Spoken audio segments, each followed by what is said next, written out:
ესე იგი, თვე ნახევარი ხდება ლამის, თვეზე მეტი ყოველ შემთხვევისთვის, რაც დიდ თოვლობის შემდეგ გაითიშა მაგთის ინტერნეტი.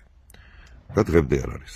ალტერნატიული საშუალებები, რა თქმა უნდა, არის და შესაძლებელია და მე მაქვს ამის საშუალება. ბევრ ადამიანს ამის საშუალება არ აქვს.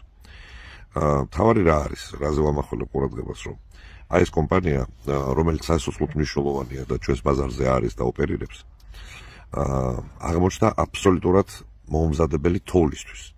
გამიგეთ? თოვლი მოვიდა და თვენახევარია ვერ აკეთებენ.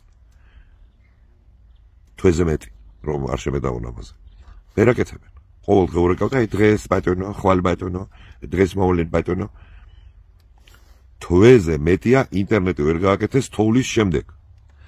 რატო წერ ამ ვიდეოს? თქვენ წარმოიდგინეთ, ჯვარი გვეწეროს და ომი დაიწყოს. მაშინ ხო ინტერნეტი და ტელეფონი სასიცოცხლოდ მნიშვნელოვანია. აი ეს უმწეო კომპანია რა დღეს ჩააგდებს თავის მომხმარებლებს. როდესაც შეიძლება ადამიანის სიოცხლე დამოკიდებული იყოს სატელეფონო და ინტერნეტ კავშირზე, რომ ინფორმაცია მიიღოს უბრალოდ, რომ ან შეებრძოლოს მტერს, ან გაიქცეს ქალი და ბავშვი იმ ადგილიდან. აი ეს კომპანია თოვლის მერე, რომელიც თვეზე მეტი ვერ აკეთებს ინტერნეტს, რა დღეში ჩაგვაგდებს იმის შემდეგ, რა ქვია, ომის შემთხვევაში ჯვარი გვეწეროს კიდევ ერთხელ. მარეგულირებელ კომპანიასაც მოუნიშნავ.